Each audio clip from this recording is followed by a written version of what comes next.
Hello everyone, welcome to ECE 161.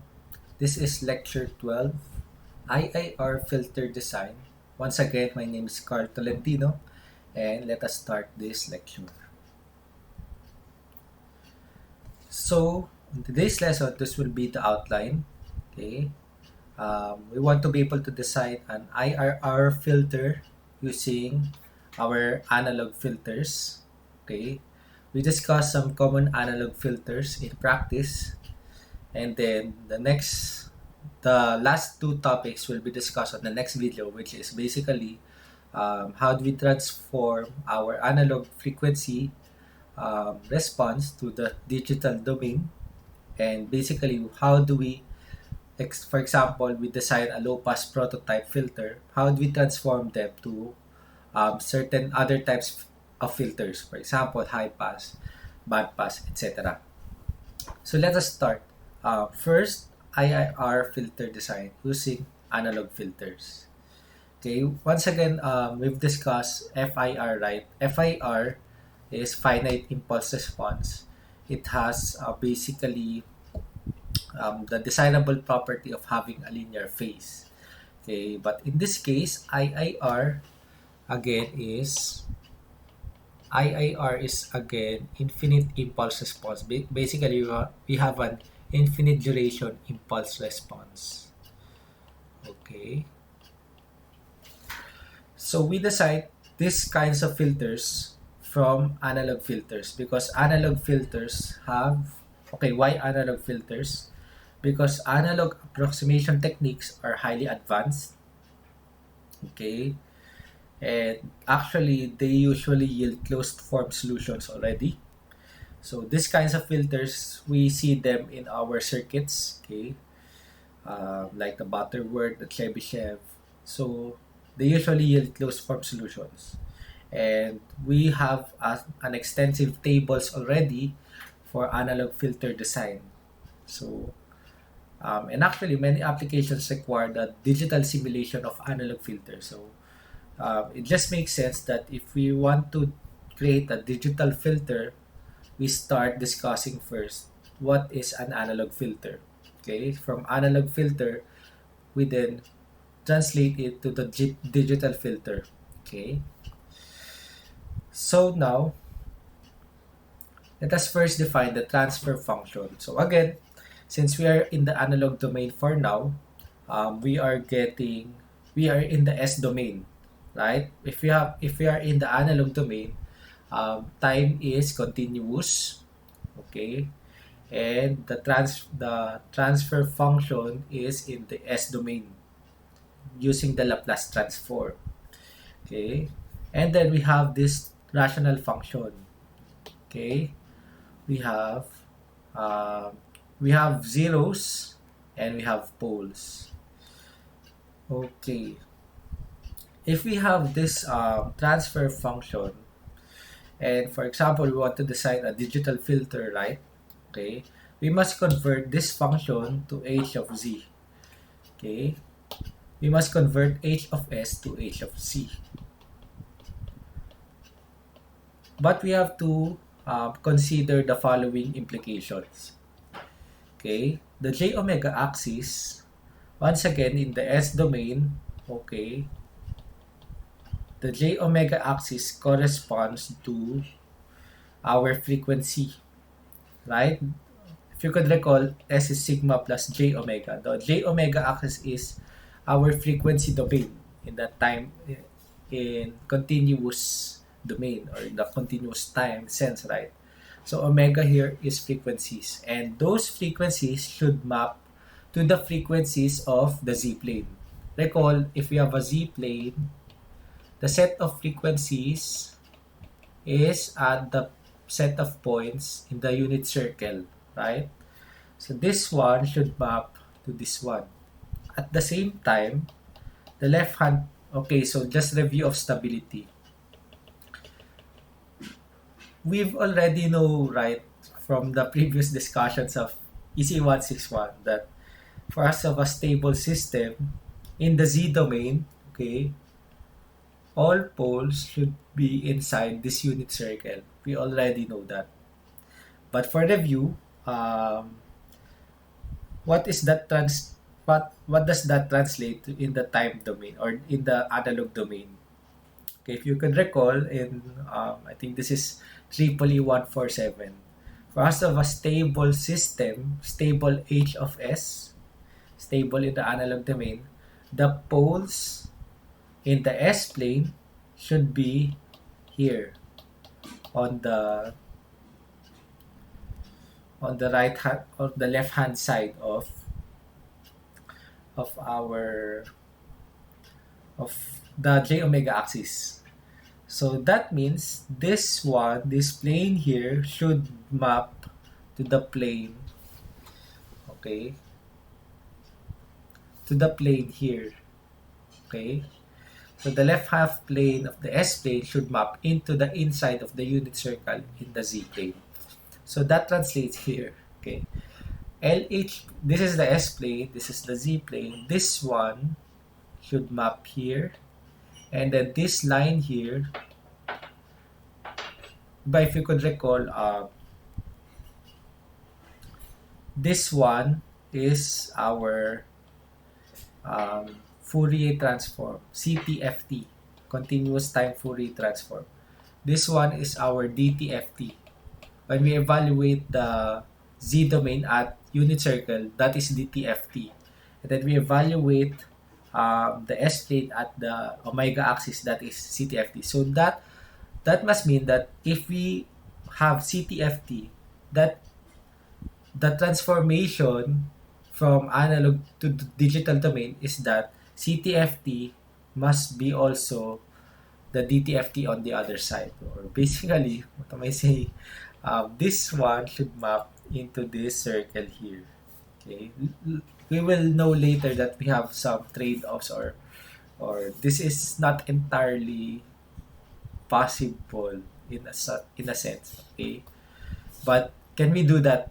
Okay, can we convert our analog filters to the digital filters? And if not, what are the limitations? Okay, but for now, we will just first review our analog filters. Okay, or I'm not sure if this is review or this is the first time you're hearing terms such as the Butterworth Filter, but let's just go along with this discussion. But okay, so basically, the first filter is called the Butterworth filter. So the Butterworth filter is also known or popularly known as a maximally flat uh, passband filter. Has a filter that has a maximally flat passband. Okay, this just means that there are less ripples in the passband. Okay, so that is we've discussed that, right? It's a desirable characteristics. Once again, this is S domain, okay, or analog domain. So this is the equation. H. Once again, this is basically magnitude squared. So this is actually equal to H of S times H of negative S. But what we want to get is H of S. We'll discover later how to do that. But basically, the poles of this function are located on a circle of radius omega sub c. Okay. So the poles, once again, the poles of a transfer function is the roots of the denominator. So when we get the roots of this one, we are actually getting points on a circle. Okay. So this one is the definition. S sub k is omega sub c. Okay. And this is our magnitude squared. So if we want to get only H of S, we retain only the left half plane poles. We just truncate or we just neglect the right half plane poles. So we have a stable system, which we've discussed a while ago. All poles in the S domain should be on the left half side only. Okay. So how to design a Butterworth filter? It's as easy as cutting a pizza pie. So As I've said, the poles of magnitude squared are located at a circle of radius 2 pi omega c. Oh, sorry. Radius omega c. So we just write FC there, okay? So omega c. So we have our radius, our circle with that radius. Radius is 2 pi. Okay? Okay, that's close to 2 pi, right? And now we are traveling from in this circle at at at distances of pi over 2n. Okay, so 2n is, for example, n is 10. Okay, n is 10, Fc is 1 hertz. Therefore, what is pi over 2n? Pi over 2n is pi over 20. What is pi over 20? That is 9 degrees, right? So we start at this one, at this point, pi over 2n with radius 2 pi. Okay? And then we travel at odd multiples of pi over 2n. So what is odd multiple? K is 1, 3, 5. So basically, from this point, travel 9 degrees. Okay? We have this pole. And then another, and then odd multiples, basically 18 degrees, 18 degrees, 18 degrees, etc. So we have these numbers. 2 pi, negative 99, negative 117, spaced apart by 18 degrees. Okay? And you could also check that they are complex conjugates of each other. Thereby, we have a real filter. Okay? So, and actually we neglect these filters, or these poles rather, because we are getting a stable system. So we only have 10 poles in this case. Okay? So if we have that, how do we determine the order number? Okay, for example, we're designing a filter with some specifications. So in this case, let me just write some terminologies. Delta sub 2 is our attenuation as stopband frequency. It's a very important specification because, for example, we want to attenuate all frequencies that are neglected by a certain amount. For example, 40 decibel. Okay. So that is an important specification. Another specification are omega s. What frequencies should we stop? Should we attenuate? Okay. And then the cutoff frequency, of course, the half power bandwidth. Okay. You have this formula. So given a specification, we can determine the minimum order n of our Butterworth filter. So for example, we want to determine the order and the poles of a low-pass Butterworth filter that has negative 3 dB bandwidth. This is our cutoff frequency. Attenuation of 40 decibel. This is related to the ripple at the stopband frequency, or delta sub 2 at 1000 Hertz. This is our stopband frequency. So let us just define some numbers. In this case, omega s and omega c are defined in radians per second. So let's convert them. Omega c is 2 pi fc. This is equal to 1000 pi.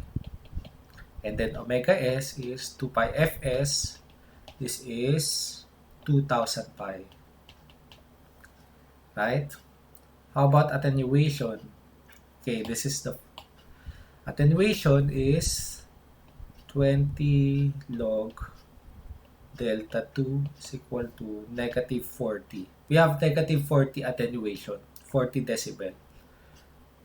So 20 log of the ripple is equal to the attenuation in decibel. So this is the equation, and we just do algebra to get delta 2 is equal to 0.01. So we have, we just plug in those formulas, those values in this equation. We get n is equal to 6.64. Now, n should be an integer. Therefore, we choose the upper integer valued n because when you go lower than this one, you are not satisfying this specification. So, we should always choose the upper integer valued order. So, we need 7. We should have 7 memory locations in our filter for us to be able to design this filter, Butterworth filter. And in general, uh, so basically we have, oh, okay. Designing a Butterworth filter in the S domain is like cutting a pizza pie, right? So when n is 7, start at pi over 2, travel at odd multiples of what is it again? Pi over 2n. So travel at pi over 14. So multiply that by 180 over pi. That is in degrees.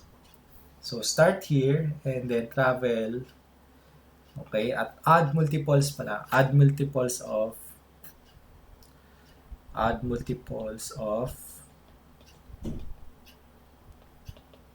this one. Okay. So I think you get the point here. This is the function. Oh, the radius is 1000 pi. Radius is omega c, right? So 1000 pi. And then the angle is defined by this equation. So again, start pi over 2 and then travel at odd multiple. This is odd multiples, right? 2k plus 1. K is 0 to m minus 1, I think. N minus 1. So add multiples of pi over 14. So that's what we've solved a while ago. So this is the pole zero plot. And if we have that, h of s, we just convert it into h of z, which we'll discuss later how to do that. But in general, if we design this filter, since this is IIR, and for example, n is 7, if we force our filter to be FIR with the same parameters, we would, in general, need a higher order. So in this case, n is 7, right? So n is 7. If, for example, we force it to become finite, you need much, much greater than 7 filter order to have this kind of parameters. Because IIR in general have a relatively lower order than FIR. So that's the important advantage of IIR. But then you have to take note of stability. So in this case, Butterworth are stable already. And also, this is not necessarily linear phase. So anyway, this is our response. So again, maximally flat passband because we have very small ripple in the passband. But you could see here the, what do you call this? The roll off or the transition region is quite large. Okay, so the disadvantage of Butterworth is we need a higher order to have a steeper roll off. But if we desire this property, then Butterworth is a good choice. But if we add some, okay, so how do we achieve a steeper roll off? So let's increase the order. So this is n is 3, n is 5, n is 7. But what if we want smaller order but steeper roll off? We have some trade-offs. We can add ripples, okay, to get a steeper roll off in the passband or stop band. So how do we get that trade-off or how do we compensate to add ripples? We use a different filter. So Chebyshev has that kind of property. It will have ripples in the passband or the stop band, but the transition region will be quite steeper. So that is the main goal for Chebyshev filter. The design is very complicated because here, okay, I'll just show you the equations, but it is not required that you fully understand this. Okay, just for formality's sake. But basically, you just call this function in MATLAB, and you already have your filter. Okay, but it's important to also know where those formulas or those functions come from, right? So you have to discuss this. Okay, magnitude squared is defined by this formula. So epsilon actually controls the ripple amount of ripple in the passband. What is C sub n? C sub n is a Chebyshev polynomial. Okay, so for example, we want an n is equal to 10. Okay, we have a polynomial here of order 10, and we have to solve this equation. So we already have this. Do you call this? We already have the formulas for the zeroth order Chebyshev polynomial and the first order, so 1 omega. So if you want to get the second order, you just copy C2 of omega is equal to 2 omega C1 of omega minus C sub 0 of omega, right? So therefore, C2 of omega is equal to 2 omega squared minus, what is C naught of omega? Minus 1. And if you want to get C3 of omega, this is a recursive formula, right? So you just copy this one minus C1 of omega. So we have C3 of omega is equal to 2 omega times 2 omega squared minus 1 minus omega. We have these equations. For n is 10, these are the first 10 Chebyshev polynomials. So you just follow those recursive formula and you get your desired Chebyshev polynomial. So we use this. So for example, n is 10, we use this polynomial and then get the square root of that multiplied by the subparameter epsilon squared. You have your transfer function. Again, this is magnitude squared, right? So this is h of s and h of minus s. You just truncate the poles on the right half plane. So you have a stable filter to get the transfer function. But basically, we have a poles. We have an all pole filter, in fact. So Butterworth and Chebyshev, they are all pole filters, meaning there are no zeros, all just poles. So the location of the poles are, if Butterworth are located on a circle, Chebyshev poles are located on an ellipse with the following equation. Okay. Where gamma is 1 over capital N hyperbolic sine inverse of 1 over epsilon. Okay, so what is epsilon? We've always say epsilon, but again, what is it? Epsilon actually defines the maximum permissible ripple R. Okay, so for example, if you want a ripple of, let's say, 1 decibel on the passband, so R is equal to that number. Okay, R is equal to 1. And then we get epsilon. So epsilon controls the ripple in the passband. So if you want minimum ripple, then we have some epsilon. And basically, the order of the filter, depending on the specification that you've set, can be defined by this formula. Okay. This one is the pole location. So again, this is just located on an ellipse. So we have this equation. Okay. Let's have an example na lang para madali. Okay, madali explain. Oh, sorry. Example of Chebyshev type 1 filter design. Okay. Oh, sorry. Determine the order and the poles of a type 1. Again, the equations that I've laid down are all type 1 Chebyshev. There is a type 2 Chebyshev which I'll discuss briefly later. Okay, so determine the order and the poles of a type 1 low-pass Chebyshev filter that has a 1 decibel ripple in the passband, cutoff frequency of 500 Hz, stop band. Okay, let's just write numbers. Omega C is again 1000 pi to pi FC, right? Omega S 1000 pi, attenuation of 40 decibel on the stop band, 20 log delta 2 is equal to negative 40. So delta 2, similar to a while ago. And we have an additional specification here, 1 decibel ripple. So R is equal to 1.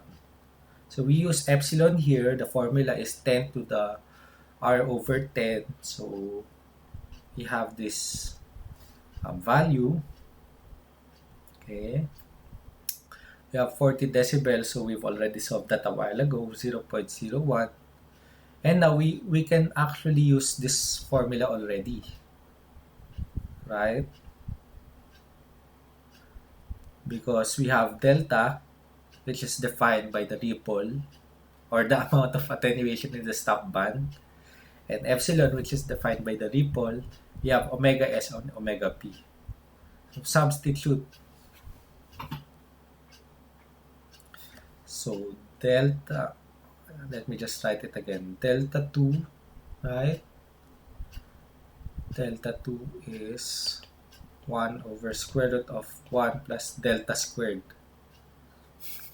It's quite difficult because we have delta sub 2 and delta squared. Anyway, we are trying to get delta because delta is the value that here. Okay, so delta is actually equal to approximately 100 or 99.995 if you want to be more precise. So just substitute those values here. Delta n is hyperbolic cosine inverse of delta over epsilon over omega S over omega C. We have this formula. We have this value. Again, we choose the upper integer valued n is equal to 5. So, actually this is the same example for what we've done in Butterworth, right? I think. So the good thing here is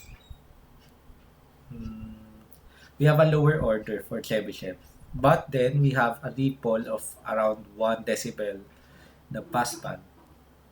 Okay, so that is the trade-off here. If we are okay with some ripples in the passband, we can use Chebyshev because it has a steeper transition region. Okay, has ripples in the passband. Stop band is maximally flat, but we do not, in most cases, we do not care about if stop band is maximally flat.